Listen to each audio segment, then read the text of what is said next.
세종시민 여러분 안녕하십니까. 세종시정 여론이 답이다를 진행하는 조건식입니다. 다음 달이 호국 보훈의 달입니다. 따라서 오늘 6.25 참전 유공자회의 두 임원분들을 모셨습니다. 안녕하십니까. 안녕하세요. 회장님께서 먼저 6.25 유공자회에 대해서 좀 말씀을 해주시고요. 회장님 소개도 또 아울러 해주시기 바랍니다. 예, 저는 6.25 참전 유공자의 세종시지회 제장 권대집입니다. 네. 저는 2014년 1월 27일부로 세종시 제장을 맡게 됐습니다. 네. 그간에 김선태 회장님이 잘 이끌어 주셨는데 네. 제가 그 바통을 받아서 현재 이끌고 있습니다. 네. 제가 제장이 되면서 특이하게 한 사업이라면 네. 첫째, 박근혜 대통령께서 2013년도에 우리 6.25 참전 용사들한테 네. 호국영웅이라는 칭호를 부여하고 네. 호국영웅 기장을 수여해 주셨습니다. 네. 그런데 거기에 대한 보답은 아무것도 없고 네. 단 호국영웅 기장이라는 것만 그냥 이렇게 목에다 걸어 주셨어요. 네. 그래서 제가 제장되면서 제일 먼저 시작한 것이 호국영웅을 위해서 네. 호국영웅 잔치라는 걸 전국적으로 처음 실시를 했어요. 아, 그러셨군요. 예, 그래서 세종시에서 호국영웅 잔치를 한 결과 네. 아주 호응이 대단히 좋게 받아들여졌고 네. 또 한 가지는 읍면 기관장들하고의 화목이 잘 유지되고 네. 그래서 이 호국영웅 잔치를 계속하고 있습니다. 네. 그런데 2016년도에는 네. 민족통일협의회에서 세종시 전체 호국영웅들을 모셔놓고 네. 수정회 웨싱타운에서 화려하게 호국영웅잔치를 황순덕 회장님이 베풀어 주셔서 네. 아주 호응이 대단히 좋았습니다. 아, 그러셨군요. 네. 그리고 제가 제장 보면서 우리 회원들이 돌아가셨을 때 네. 그간에 아무런 보답을 못 해드렸는데 네. 세종시장님하고 협의를 해서 호국영웅이 사망했을 때 사망위로금을 20만 원 이렇게 지급할 수 있도록 이렇게 협의를 해서 네. 시장님의 은혜를 입어서 네. 현재 20만 원씩 지급을 하고 있고요. 네. 15년도부터 우리 세종시에서는 호국영웅들한테 참전 명예수당을 10만 원 주던 걸 5만 원 인상해 가지고 현재 15만 원씩 받고 있는데 그 당시만 해도 충청남도에서 15만 원 받는 데가 서산, 그 다음에 태안, 그 다음에 세종, 그 다음에 계룡 이렇게밖에 없었어요. 네. 네. 그래서 호국영웅들을 위해서 세종시는 그나마 그래도 앞서가지 않았나 네. 이런 생각을 하고. 저는 1926년 12월 11일 날 탄생해서 시방 나이가 92세가 됐습니다. 아, 그러시군요. 네. 군대에 들어가가지고서는 군대에서 제대하고 네. 공직 생활을 하다가 네. 제가 6.25 참전 유공자회에 몸을 담아서는 사무국장으로다가 근무하기 시작한 것이 20년 동안 결국은 사무국장을 보면서 처음에 6.25 참전 유공자들이 이 세종시지의 총 인원이 네. 918명이었어요. 네. 네. 거기에서는 이 세상을 하직한 사람들이 시방 한 600명 가량 되고 네. 시방 한 300명 가량이 남아 있습니다. 네. 네. 이분들이 결국은 존재하는 게 뭐냐? 결국은 6.25 참전자라 해가지고서는 그 우리가 예우를 받고자 해서 6.25 참전을 한 것은 아니지만은 네. 국가에서 예우를 해준다고 한다 하면은 네. 시방 6.25 참전자가 제일 저하점에 있습니다. 네. 아마 그 시방 현재 받고 있는 것이 이 18만 원, 네. 월 18만 원인데 네. 다른 데에서는 시방 소개는 세월호나 네. 또는 5.18 유공자들이나 이런 데다가 그 보수해주는 그 다이들을 보면은 네. 6.25 참전은 이게 뭐 한 것이냐. 6.25 참전자가 결국 이 나라를 지키고 시방 생존에 있는 사람들이 이 나라를 갖다 이만치 살게끔 시도해서 네. 80세가 넘고 90월 멸장을 넘나보는 우리의 6.25 참전자들이 네. 생계가 아주 저조합니다. 네.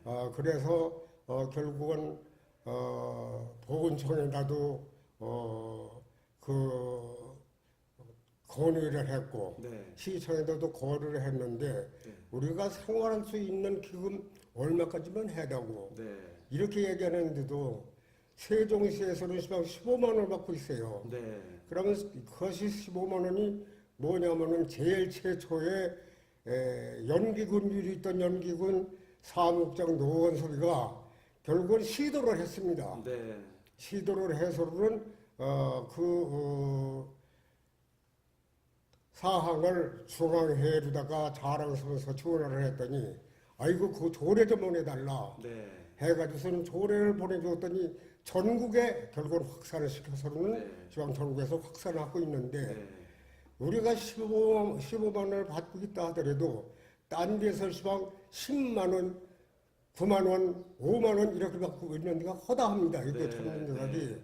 이러는데 이것을 균일해 해서 우리가 이제 살면 얼마나 살겠습니까? 네. 이제 80을 넘어서 90을 멸자 넘는 돈은 이 무엇인지 지가 시방까지 살고 있는 것은 6.25 참전자들을 끝까지 한번 지켜줘라 하고서는 이 건강을 주신 것 같아요. 네. 이래서는 아침 9시에 출근해서 네.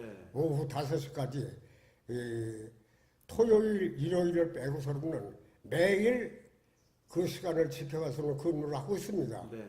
이래서는 시방 이 권대지 회장님을 모신 것이 결국은 시방 5대체예요. 네. 예, 5대체를 내가 저거 사무국장을 갖다 그만두고 싶은 생각이 있어도 네. 여기에서는 보조금이 적으니까 네. 결국은 사람을 쓰려면 우선간에 월급을 줘야 됩니다. 네. 그 월급을 줘야 되는데 그 월급 줄 돈이 없어서는 네. 지가 결국은 봉사하다시피 시방까지 이끌어 나가고 있습니다. 네. 이래가지고서는 좀 6.25 참전자들이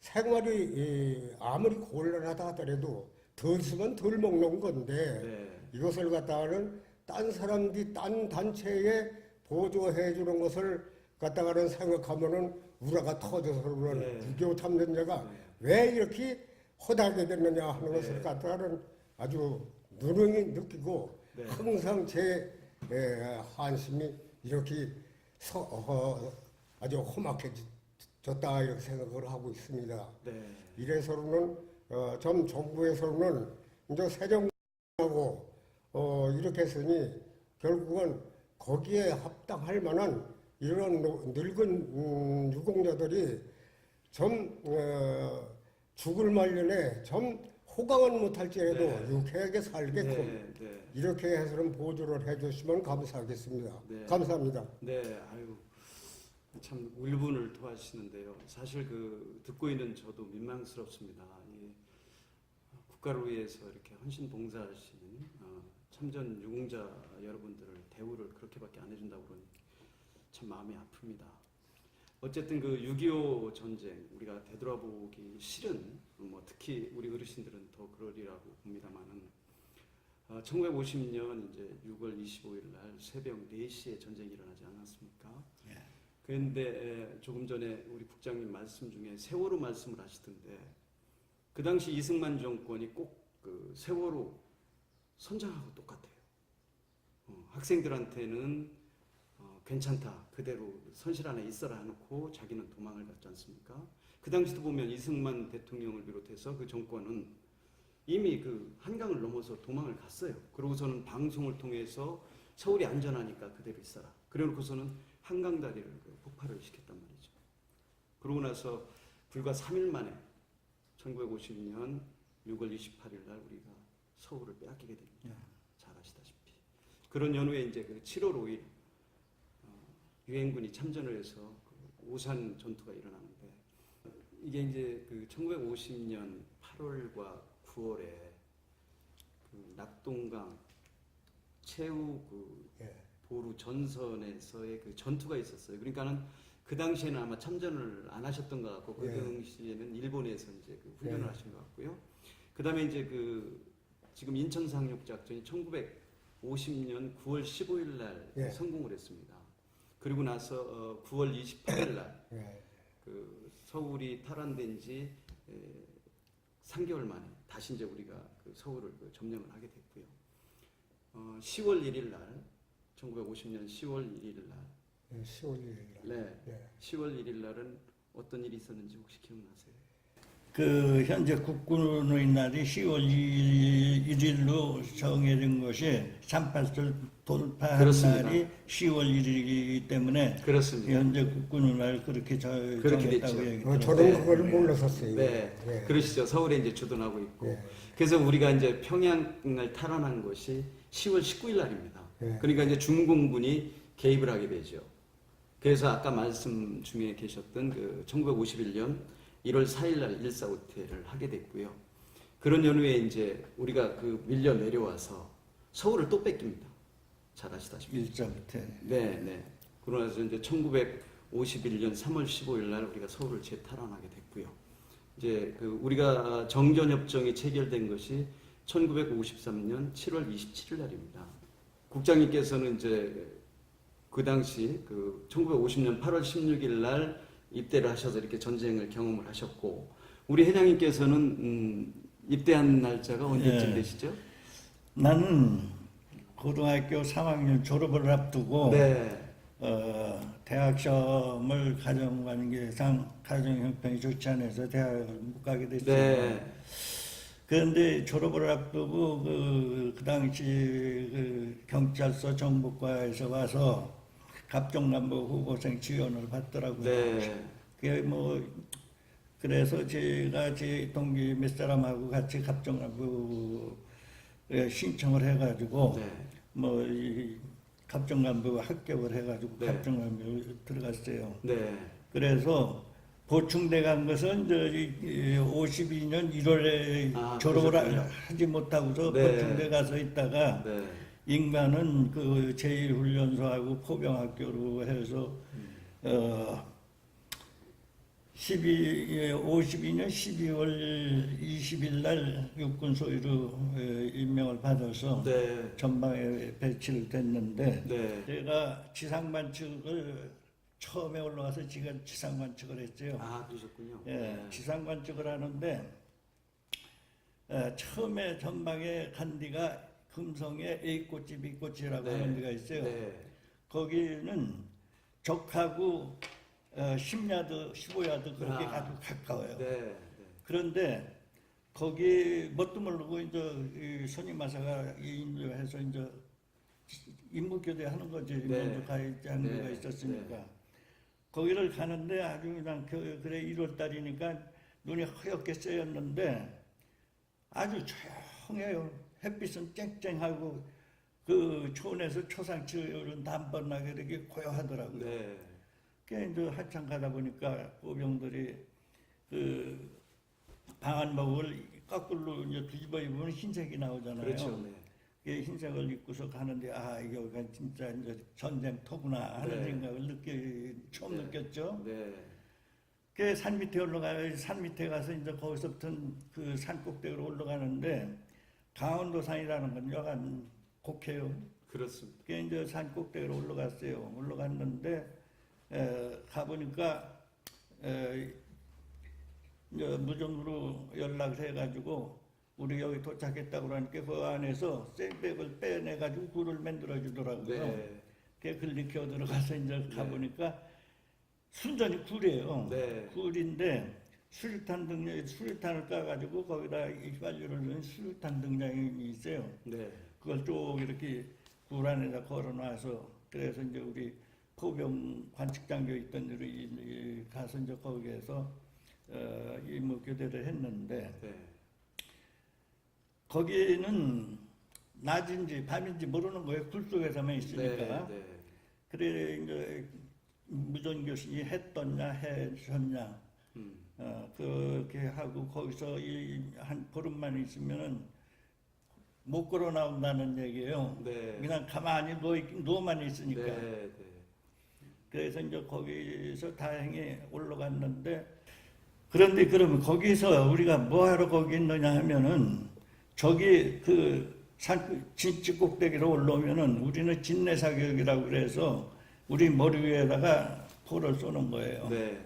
그러면 그때 VT 신관이라고 포탄이 지상 25m, 25야드 내지 30야드 상공에서 그냥 확 퍼지는 거예요. 네, 그러니까 인명살상용이죠. 네.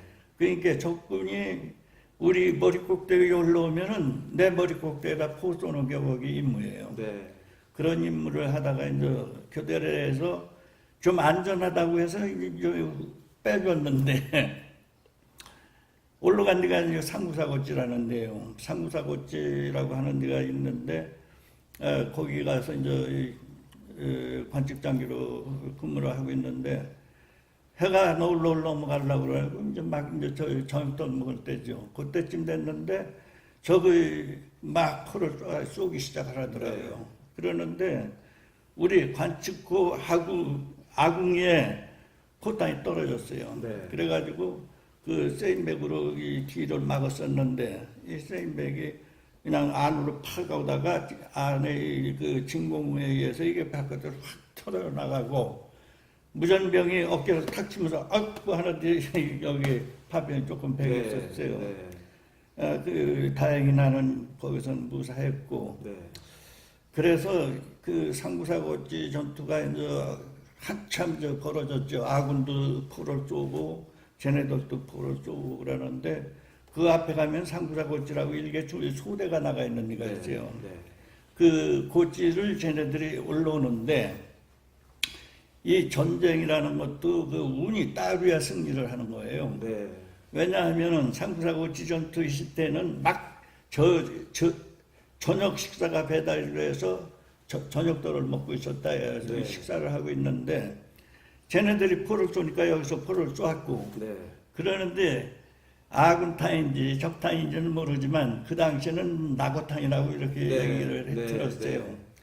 이 중공군이 막 겨서 아군 초소 근처까지 왔을 때 아군 낙오탄이 떨어져가지고 얘네들 머리 위에 포탄이 떨어진 거예요. 이 중공군 머리 위에. 네. 그러니까 이놈들이 따급하니까 그냥 그 총구로 대가리를 들여받으니까 거기서 이제 그 초소에 근무하던 놈들이 겁이 나니까 그냥 전부 소대장실로 뛰어들어온 거예요. 네.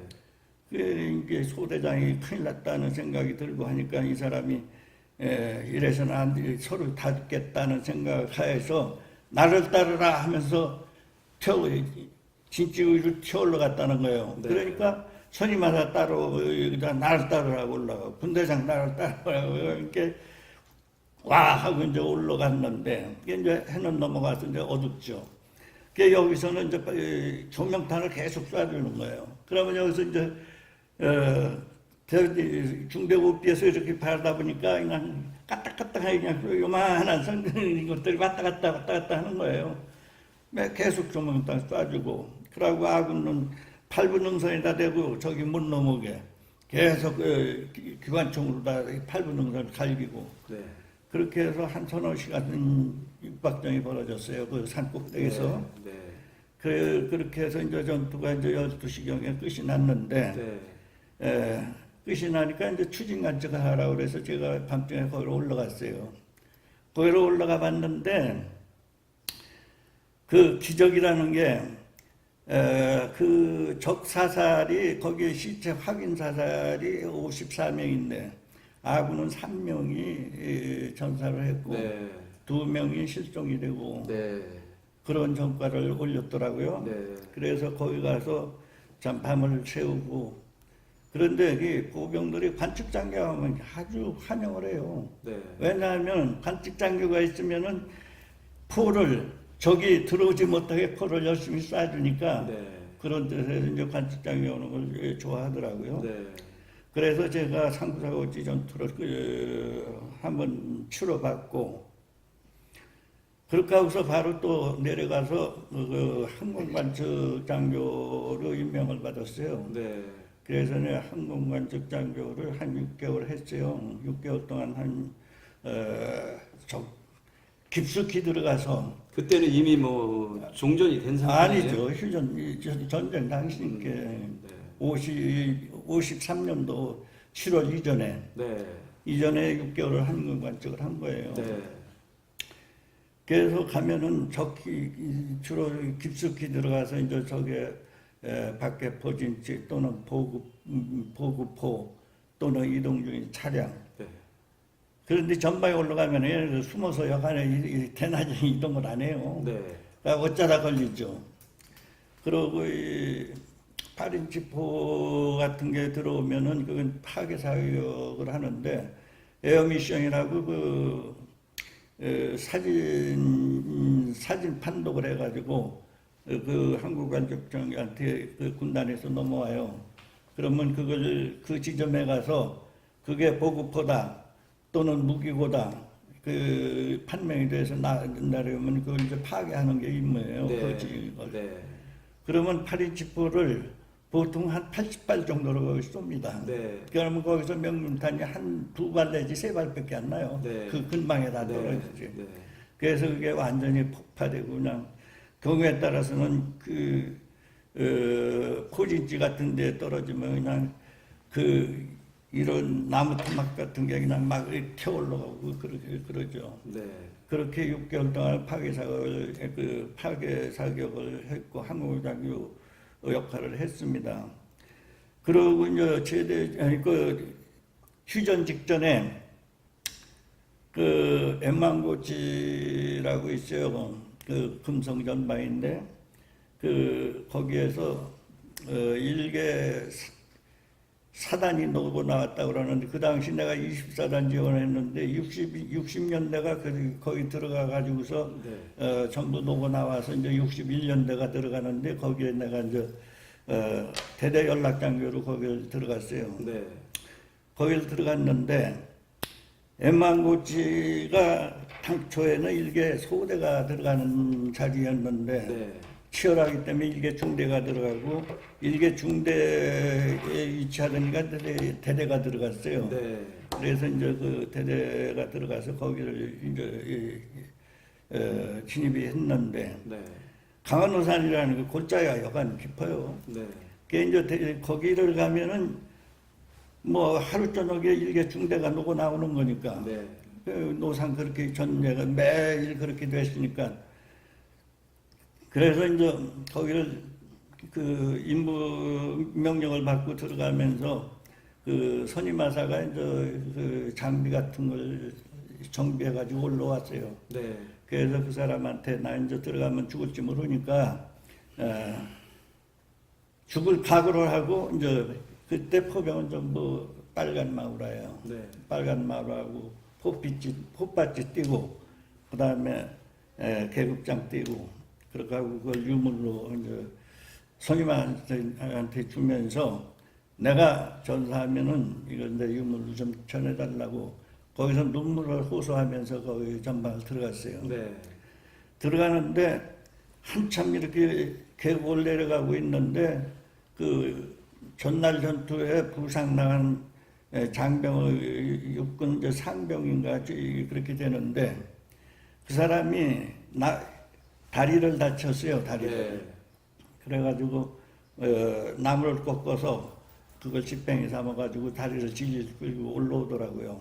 그러다가 이제 내가 계급장도 뛰고 아무것도 없는데 단 철모에 육군소의 마크 하나가 딱 있는 거예요. 네. 그런데 오다 말고 그 사람이 그냥 차려하고서는 격려를 깍두기 붙이는데 내 평생에 그런 격려는 그런 인사는 처음 받은 거예요. 네. 네. 아이 눈물이 날 정도로 고맙고 네. 그래서 어깨를 두드려주면서 야 죽지 말고 살아. 네. 용감히 싸웠다면서 잘 가서 치료하고 살으라고. 그렇게 하고서 여기 전방에 투입을 했어요.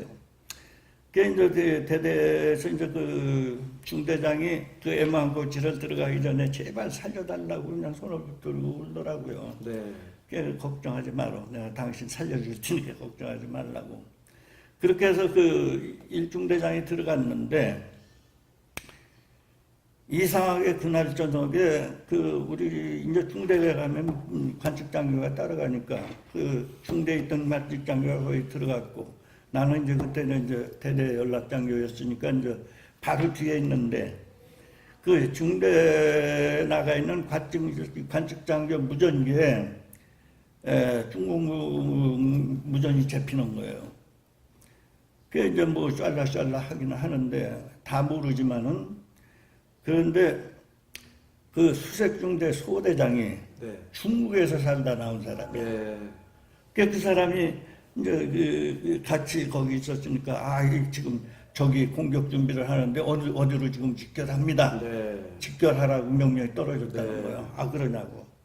그 이제 그 관측장교가 우리한테 연락이 와서 그 지점에다가 이제 포탄을 때린 거예요. 포탄을 때렸는데 다행히 이제 거기가 직결했다가 이제 분산이 된 거예요. 네. 그 한참 있으니까 이놈들이 한참 도망가다가 또 연락을 하는데 우리가 이제 포과에 의해서 분산됐는데 어떻게 했으면 좋겠냐 그러니까 어느 지점으로 재직결하라고 이제 그런 연락을 받았다 이거예요. 네. 그래서 이제 또 그 지점에다 또 때렸죠. 네. 그러니까 그날은 얘네들이 공격을 못하고 아군은 들어가서 그간에 다 허물어진 진지를 다시 구축을 했고 네. 그래서 이제 그 전쟁을 치르면은 적이 안 나타나도 시간마다 요란 사격이라고 해가지고 이렇게 적이 근접할 수 있는 지점을 미리 정해놓은 게 있어요. 네. 네. 그래가지고 요란 사격이라고 그래서 그 지점에다 이렇게 가끔 포를 쏴줘요. 네. 그래서 그날 하루 이제 무사히 지냈고 그 이튿날도 그대로 무사히 지냈고 네. 그래서 그 중대장이 하루만 들어가라고 했는데 일주일을 교대를 안 시켜주니까 이제 대대장한테 막 항의를 하고 그러더라고요. 네. 그래서 이제 대대장이 막 이제 일주일 만에 교대를 시켜줬는데 네. 교대를 시켜주고 나니까 거기 중대장하고 거기 이제 선임마사님 사병들 몇 사람 전부 사단을 불려서 전부 포상을 하는 거예요. 이제 네. 화랑무공 훈장 수료를 했는데 이 포병을 안 해주더라고요. 네. 포병을 안 해주고 전쟁을 같이 했는데 네. 이게 이제 말씀 중에 보면은 뭐 전사 또 실종 이런 분들 말씀을 좀 하시던데 그 당시 우리 한국군의 그 전사자 수가 13만 7,899명입니다. 그리고 부상자 수만 하더라도 45만 742명이었고요. 아까 말씀하셨던 실종자만 하더라도 24,495명입니다. 그리고 포로로 잡힌 사람이 8,343명이었는데 지금 같이 이렇게 그 전쟁을 하셨던 동료분이라든가 또 선후배지간에 이런 분들 중에서 혹시 뭐 전사자가 있다거나 또 실종자가 있거나 포로로 잡혔던 분 이런 분들이 좀 계실 것 같아요. 그런 분들이 계시면 좀 소개를 해주시죠. 그런데 제일 그 안타까운 게 같이 한 방에서 금방내 같이 대화를 하던 통신병이 네. 그 단선됐다 그래서 그 보선 나갔다가 금방내 죽었다는 전사 토요용지를 받을 때 그런 데가 가장 좀 머리가 빗기 올라갈 정도로 그렇게 좀 슬펐고 네. 뭐 전선에서 전사자 몇 명 하는 건 그냥 우리 농담하는 식으로 네. 그렇게밖에 안 들려요. 실감이 안 난다. 그러니까 주변에 이제 같이 예. 이렇게 참전했던 사람들 중에서 그 사람이 상당 좀- 부분이 좀 돌아가셨겠네요. 예, 그런 사람들 전사통지를 받으면 기가 막히죠. 그렇죠. 그리고 또 한 가지 안타까운 거는 우리가 이제 53년 7월 27일 그 밤 10시에 휴전이 됐는데 그렇죠. 그 휴전되기 직전에 네.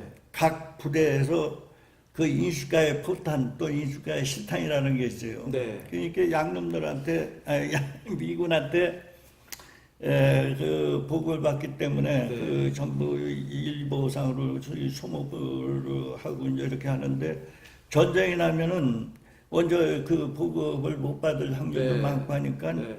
그 허위 보고를 좀 해서 네. 비축을 해놓은 게 많아요. 아, 네. 그 인수가의 이제 포탄이나 실탄이죠. 그것을 없애기 위해서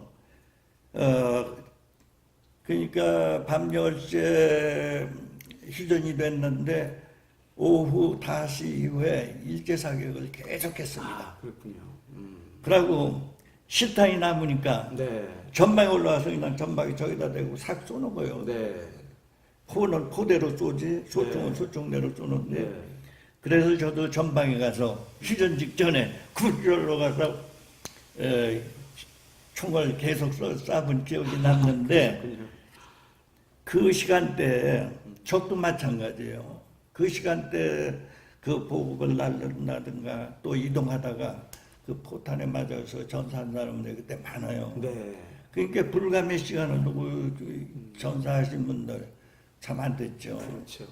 예, 그런 게 참 안타까워요. 우리 국장님은 그 동료분 중에 사망자도 계셨겠어요? 그러면요. 네. 제가 뭐냐면은 탄양서로는 적하고 결국은 격전하기 시작해서 네. 탄양 제천에 올라가서는 이 춘천에서는 또 벌어져서 춘천입니다. 또 동을 갔습니다. 네. 네. 그 뭐에 오성산을 갖다 정복해라 하는 명령을 받고서는 갔는데 가가지고서는 거기 가서는 그 정복하려고 보니까는 뭐 도저히 뭐 당한 도리가 없더라고요. 네. 그래서 그 옆에 있는 동쪽 방향으로 있는 5089지라는 게 있어요. 네. 그것을 점령을 하면은 적의 결국은 보급로를 가지고 오는 그 보급로를 국견할 수 있다. 네. 거기에 올라가서는 내려올 적에는 전부 뭐냐면은 부상자 얻고 내려와야지 또 시체 얻고 내려와야지 이렇게 가서는 5089지를 점령해서 거기에 이제 있으니까 시체라는 것은 뭐냐면은 이제 그 시체를 관리하는 부대가 따로 있기 때문에 네. 와서는 얻고 내려가는데 몇 명이 죽었는지 모르지만은 시방이라고 생각하면 어디서 어떻게 죽은 것을 갖다가 시방도 결국은 그 전우들이 꿈에 보입니다. 아, 그러시겠네요. 꿈에 보이면은 이 사람이 나를 오라고 하는 건가 더 살으라고 하는 건가 저희들이 이제 시방 부탁하고 싶은 것은 뭐냐면은 이 노병들이 좀 편안하게 생활할 수 있을 만큼씩 좀 이 보조를 해주시면은 좋겠고 네. 그렇게 살다가 이 세상을 하직하면은 뭐 사람이 죽으면 어디 사람이 그 이름만 있는 거지 사람이 시체가 있습니까? 네. 시방목욕실에 해서는 이러니까는 결국은 이 정부에다가 저희들이 부탁하고 싶은 것은 딴 데하고 비례해가지고서는 돈은 못 줄지언정 비례해서는 가치는 제급해줘야 될 거 아니냐 이런 생각을 저희가 가지고 있습니다. 우리가 시방이 원하고 있는 것은 6.25 참전자도 병원에 시방 그 보훈병원을 대행하고 있는 조치원에 두 군데가 있습니다. 네. 시방 호성병원하고 결국 여기 이 내과 의원하고 이렇게 두 군데는 지가 채청을 해서는 그것을 신청을 해서 보훈병원 대행병을 해서 거기 가서는 치료를 받으면 60%를 감해줘요. 네. 이렇게 하는데 60%를 감하는 것도 또 약을 사가면은 약도 60%를 감해주면 좋은데 결국은 약하면 약값대로 다 내야 돼요. 네. 이러니까는 시방 아파도 지가 아파서는 무엇을 해도 제가 약을 제대로 다 못 사고 어디가 아프다 하더라도 결국은 자식들의 도움을 받지 않으면은 어디 양로원이나 또는 요양원이나 병원이나 입원을 못할 만한 사람들이 허다하게 많습니다. 네, 네, 그런데 알겠습니다. 이것을 갖다는 네. 좀 더 이렇게 유일하게 생각해서 네, 네. 그러면 6.25 참전자라고 하면은 시방 남아있는 사람들 한 15만 명 네. 정도밖에 안 되는데 전국에 15만 명밖에 안 되지만서도 그 15만 명 되는 사람들이 사후까지 죽을 때까지 좀 편안하게 살다가 이 세상을 하직할 수 있도록 좀 정부에서는 관여를 해주시면은 네. 대단히 감사하다는 말씀을 드리고 싶습니다. 네, 지금 그 보훈처 지정병원이 전국에 309곳이 예. 지정이 돼 있는데요. 지금 세종시 같은 경우는 2군데가 지금 지정이 돼 있다는 말씀이시잖아요. 그럼 그건 좀 더 확대를 할 필요가 있겠다라는 생각이 들고요. 우리가 이제 그 1994년 6월 2일 그 김영삼 당시 대통령과 러시아의 그 보리스 옐친 대통령이 러시아에서 정상회담을 가졌어요. 그 당시에 보면 6.25 전쟁과 관련해서 구소련의 그 1급 군사 기밀 문서를 216건에 594쪽을 우리가 받았습니다.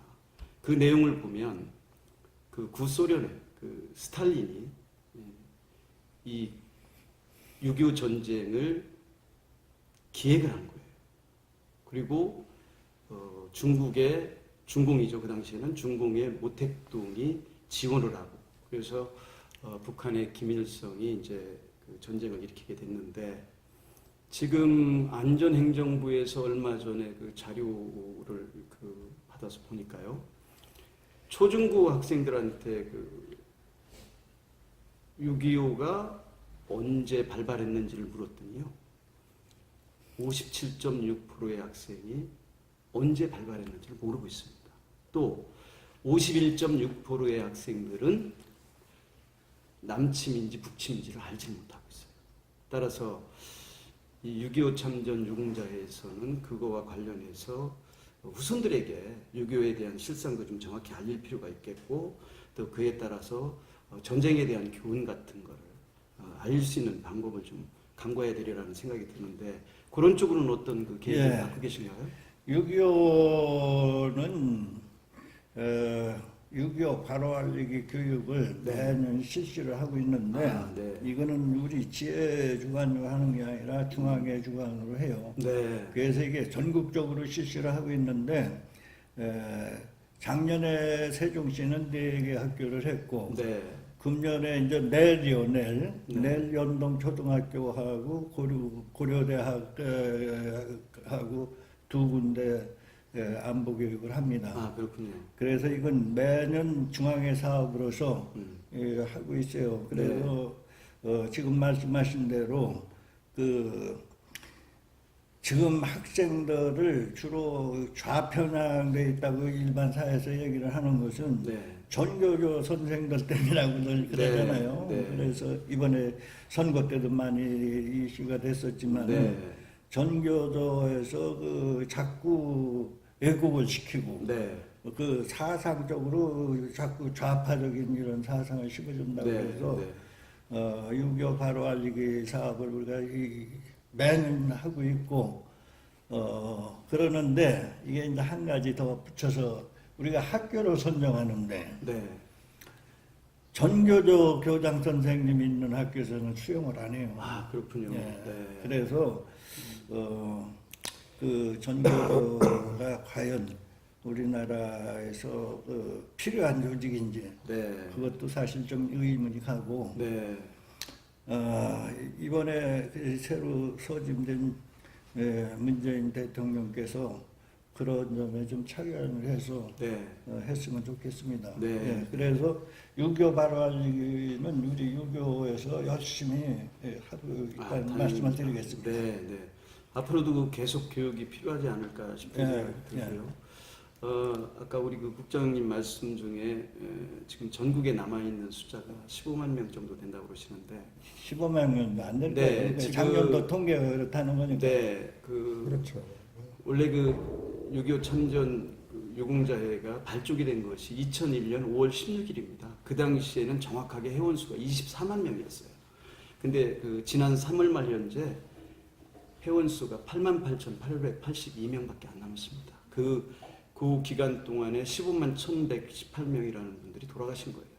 그리고 우리 그 세종시 역시도 지금 385명이 남으셨다고 그러시잖아요.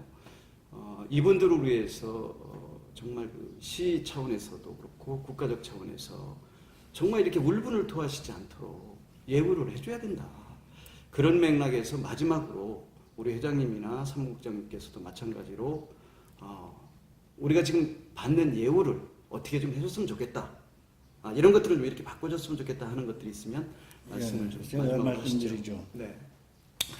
국가에 바라는 거하고 네. 지방 우리 네. 시청에 바라는 네. 거하고 두 가지로 구분이 네, 해서 네, 그렇죠. 말씀드렸는데 국가에서는 첫째 참전 매수당을 현재 22만 원 주고 있어요. 그렇습니다. 20만 원, 20만 22만 원, 원이죠. 2만 원 인상해서 네, 22만 원. 22만 원 주고 네. 있어요. 그러는데 이 국회 그간에 그 참전매수당 인상 문제에 대해서 국회 여러 의원들이 최저 생계비의 반이라도 줘야 되지 않느냐 네. 해서 안건이 수도 없이 올라갔지만 국회가 싸움질하느라고 그걸 통과를 안 시켜주고 있어요. 그렇군요. 네. 그런데 제가 생각하는 건 그렇게 생각을 합니다. 참전매수당 최저 생계비 뭐 2분의 1이 이렇게 얘기할 게 아니고 네. 최소한도 상해 6급, 네. 상해 6급에 해당되는 이 최후를 해야 국가에서 올바르지 않느냐. 네. 왜냐하면은 6.25 참전용사들이 지금 고령이어서 전부 상해 6급 이상, 상급 5급까지, 아니, 2급, 3급 정도 되는 사람들도 크다다 이거야. 네. 자리에서 일어나지도 못하고 네. 있는 사람이 많은데, 굳이나 이걸 그냥 참전용사라고 그래서 이렇게 하지 말고, 참전매수당을 상해 6급에 해당하는 처우를 해달라. 네. 그러면은 상해 6급이면 어느 정도냐? 한 120만 원 정도 돼요. 네. 그러고 상해 6급 하면은 보건병원에 가면 100% 무료입니다. 네. 그런데 6.25 참전용사들은 60%밖에 네. 혜택을 안 줘요. 네. 그러니까 이것저것 뭐 할 얘기가 많죠. 이 교통비 문제라든가 버스 무임승차라든가 네. 기차 무임승차라든가 여러 가지 혜택이 차이가 없어요. 6.25는 네. 그런 게 하나도 없는데 네.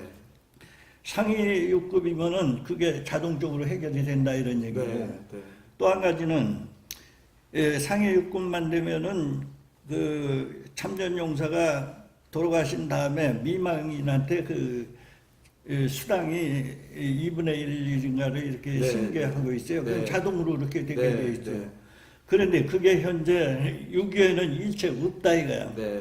그래서 정부에서는 이것저것 따지지 말고 6.25 참전용사들이 사실 이 나라를 구한 것이 6.25 참전용사예요. 네. 전사자는 나라를 지키다가 전사를 하신 분이고 네. 또 상위용사들은 나라를 구하다 싸우다가 전부 육군병원에 들어오나 있고 최후 전선을 지킨 건 6.25 참전용사들이 이 나라를 지킨 겁니다. 네. 그러면은 이 나라를 지킨 참전용사들한테 박근혜 대통령 호국용 칭호를 줬지만 호국용들한테 최소 상해 6급 처우를 해라. 네. 그게 이제 정부에 요구하고 네. 싶은 거고요. 그러면 네. 전부 그간에 병원비니 교통비니 이런 게 전부 포함되는 거예요. 네. 네. 그리고 시청에 우리가 지금 얘기하고 있는 것이 건의하고 있는 거예요. 이렇게 네. 해주셔 하고 네. 건의하고 있는 게 이게 지금 시청에서는 고려 중이라고 이렇게 하고 있는데 유교 참전매수당을 현재 15만 원에서 20만 원 달라. 5만 원 인상해서 네. 시청에서 5만 원 인상해 달라 하는 네. 거 하고 네. 그다음에 미망인 수당을 미망인한테 참전매수당을 승계 조치를 해달라. 네. 미망인들이 그나마 두뇌 살 때 20만 원, 아니 이제 15만 원 받는데 남편이 죽어버리면 그나마도 못 받는 거 아닙니까? 네. 그러면 미망인은 생계가 굉장히 곤란해지는 거 아니냐? 네. 그래서 그 미망인한테 참전매수당을 승계 조치를 해달라고 지금 건의하고 있어요. 네. 건의하고 있는데 어제 여기 복지과장이 갈려서 어제 인사차 왔었어요. 네. 그래서도 얘기를 했더니 검토 중이라고 그러는데 검토만 하지 말고 네. 실행을 해라. 네. 네. 예, 이제 그런 얘기를 어제 했어요. 네. 그러고 이제 이 시청에서 지금 차별적으로 하는 게 뭐냐면 광복회 회원들이 거기는 생일날도 생일 축하금을 줘요. 네. 또 거기 유공자가 이제 광복회 회원이 돌아가시면 그 손자까지 그 광복회 그 혜택을 현재 주고 있어요. 네. 그러니까 6.25도 6.25 참전 호국 영웅들한테도 그 후손까지 그 혜택을 줄 수 있는 뭐 이런 혜택을 이걸 좀 줬으면 좋겠다. 네. 그런 게 이제 얘기를 하고 있고 안에 시청에서 우리가 어제도 그런 얘기를 했습니다마는 그 시가 돼가지고 집가 상승이 보통이 아니에요. 네. 뭐 농촌에 가도 다 그렇고 뭐 내가 세금을 부는 것도 뭐 작년 닮고 올 닮고 틀리더라고요. 네. 그러니까 그런 세금 인상률에 의해서 우리한테 좀 그거 좀 더 눈 딱 감고 좀 줘달라고 그렇게 요구를 하고 있어요. 네. 네. 뭐 국장님도 같은 내용이실 것 같이 같아서요. 건의하고 네. 있으니까. 꼭 우리 그 시 입장이나 아니면 그 국가적 차원에서 반드시 지금 원하시는 부분들이 이루어지기를 간절히 저 역시도 그 바라고 또 도와드릴 수 있는 범위에서 최대한 돕도록 하겠습니다. 예, 고맙습니다. 자, 시청자 여러분 어떻게 보셨습니까? 오늘 두 참전 용사분을 모셨습니다. 이분들이 6.25 전쟁 당시에는 청년이었거나 아니면 학생이었습니다. 그러나 67년이 지난 이후 지금 보시다시피 몸은 병들고 마음까지도 병들어 계십니다. 이런 분들이 안 계셨다면 우리 대한민국이 오늘날 존재했을까요?